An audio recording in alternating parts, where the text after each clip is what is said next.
বরিশালের বাকেরগঞ্জ দক্ষিণ পশ্চিম শিয়ালঘুনি প্রাথমিক বিদ্যালয়ে শিক্ষার পরিবেশ বিঘ্নিত।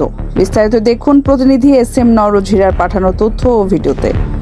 বরিশাল জেলার বাকেরগঞ্জ উপজেলার ৭১ নম্বর দক্ষিণ পশ্চিম শিয়ালঘুনি প্রাথমিক বিদ্যালয়ের শিক্ষার পরিবেশ বলতে কিছুই নেই বললেই চলে।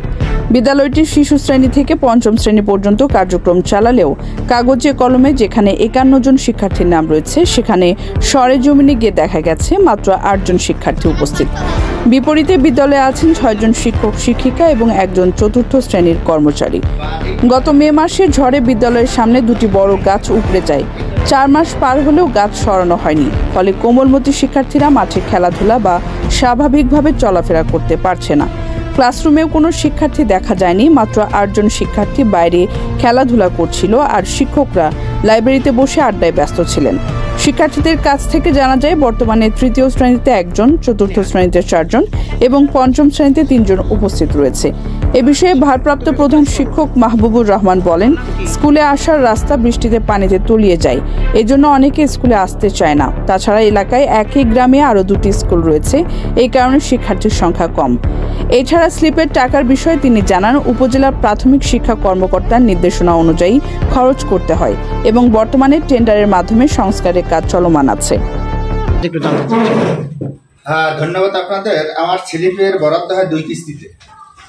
প্রথম পাই আমরা ৩০,০০০ টাকা, পরে আসে ১২,৫০০ বা ১৩,০০০ টাকা ওই ভ্যাটাইটি কাটার পরে। তো আমাদের শিক্ষা অফিস আমাদের স্লিপ কোন খাতে আমরা ব্যয় করব সেটা একটা ম্যানুয়াল তৈরি করে দেয় যে এই খাতে এই টাকা ব্যয় করা হবে। তো ওই সব মিলে এবার আমি ৩০,০০০ টাকা উঠাইছি। এই অত্র বিদ্যালয় স্টুডেন্ট সংখ্যা রিটার্নে হইল শিশু শ্রেণী থেকে পঞ্চম শ্রেণী পর্যন্ত ৫১ জন, শিশু শ্রেণী থেকে পঞ্চম শ্রেণী পর্যন্ত ৫১ জন। কিন্তু এই মুহূর্তে আপনার উপস্থিতি আছে ৭ জন। হ্যাঁ, এই মুহূর্তে আমার উপস্থিতি ধরেন ফ্রিতে আজকে একটু কম। 2টা ছেলের আমার সাথে আর একটু সংযুক্ত করি যে আমার বৃষ্টি হয় তাহলে আমাদের কোমর সমান পানি হয়ে যায়, তখন বাচ্চাদের বিদ্যালয়ে পৌঁছানো কোনো ক্রমেই সম্ভব না। অন্তপক্ষে ৪-৫ দিন ওই পানি থেকে ৪-৫ দিন আমার বিদ্যালয়ে মাঝে মাঝে ২-১ জনও থাকে। এর একটাই মাত্র কারণ হইল যে আমার বিদ্যালয়ে ওরা পৌঁছতে পারে না, কারণ আমাদের টিচাররাই, আমার 4 জন স্টাফ টিচার আছে মহিলা, ওরা প্রত্যেকে 2-2টা ড্রেস আনে, কারণ ওরা আসতে একটা ভিজে যায়, আইসে ওরা আবার ওয়াশরুমে গিয়ে আরেকটা চেঞ্জ করতে। তবে এলাকাবাসীর অভিযোগ, স্কুলের চতুর্থ শ্রেণীর কর্মচারী সিরাজুল ইসলাম কখনোই নিয়মিত স্কুলে আসেন না। তাদের দাবি, ভারপ্রাপ্ত প্রধান শিক্ষক মাহবুবুর রহমানের স্ত্রীও এই স্কুলের শিক্ষিকা এবং তিনি নিয়মিত সিরাজুল ইসলামের মোটরসাইকেলে স্কুলে আসেন। তাই সিরাজুল ইসলাম নিয়মিত না আসলেও প্রধান শিক্ষক কিছু বলেন না।